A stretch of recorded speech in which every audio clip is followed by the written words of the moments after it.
बार किशोरी जी सब सखियां और ठाकुर जी यही दुबका धाई खेल रहे। तो जैसे ही किशोरी जी का नंबर आया पहले, तो किशोरी जी जैसे ही गिनती करने लगी, ललता विशाखा गई और ठाकुर जी की तुरंत बंशी निकाल ली। बोले सुनो, बोले क्या? किशोरी जी ढूंढने आएंगी। अच्छा, ज्यादा गहरे में जाके मत छुपना, ऐसी जगह छुपना कि किशोरी जी को ज्यादा श्रम नहीं करना पड़े, थोड़ी देर में ही आप मिल जाओ। ठाकुर जी बोले ये भी कोई बात है, मैं तो छुपूंगा किसी पेड़ पे ऊपर जाके। ललता विशाखा बोली तो फिर या तुम्हारी बंसी तोड़ देंगी हम, ऐसे करके खड़ी हो गई। अभी तोड़ते हैं। ठाकुर जी बोले आए मत तोड़ो। बोले तो फिर वचन दो, हमारी किशोरी जी जब आएंगी तो आप ज्यादा गहरे में नहीं छुपोगे। ठाकुर जी बोले नहीं छुपूंगा। हाँ तो जाओ, खड़े हो जाओ। सो ठाकुर जी एक पेड़ के पीछे ऐसे खड़े भये हैं कि किशोरी जी जैसे ही 10 तक गिनती करके मुड़ी तो तुरंत दिख गया पीताम्बरी लहरा रही है। किशोरी जी धीमे धीमे गई और पीछे से जाकर के तुरंत ठाकुर जी को पकड़ लिए।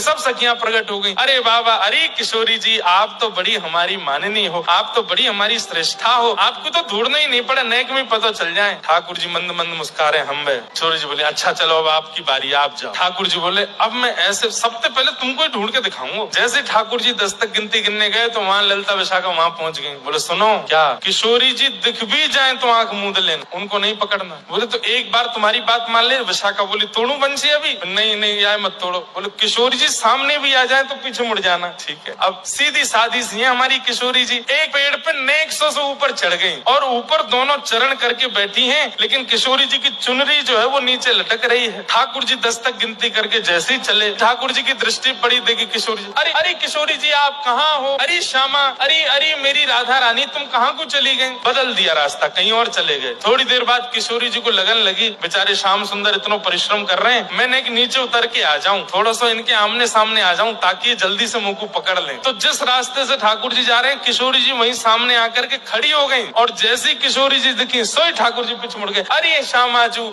आप तो इतना बढ़िया खेल रही हैं, मिल ही नहीं रही, मैं तो कब से ढूंढ रहा हूँ, कहाँ चली गई हो आप? किशोरी जी बोली मैं दिख तो गई हूँ, इनको ये क्यों नहीं पकड़ रहे? किशोरी जी थोड़े और पास वाले वृक्ष पे चली गई ताकि यहाँ से पकड़ लें। अब जैसे ठाकुर जी को पता चलो पीछे ही आ गई है तो और दूर चले गए ठाकुर। अरे श्यामाजू आप तो इतनी निपुण है खेल में, पता ना कहाँ चली गई है? अरे मिल ही नहीं रही है। अब तो मुझको तो ब्रह्मा से ही कहना पड़ेगा, महादेव से ही कहना पड़ेगा, ढूंढ के बताओ श्री जी कहाँ है? किशोरी जी कमर पे हाथ धर के सामने आके खड़ी हो गई, बिल्कुल स्पष्ट खड़ी हो गई। और तब भी ठाकुर जी देखे, अरे श्यामा कहाँ हो, मुझको दिख ही नहीं रही हो। किशोरी जी ने पकड़ करके दोनों हाथ पकड़े और पकड़ करके अपने ऊपर रख के बोली ये खड़ी मैं दिख ना रही तुमको? अरे श्यामा जो आप यहीं ठाड़ी, मैं तो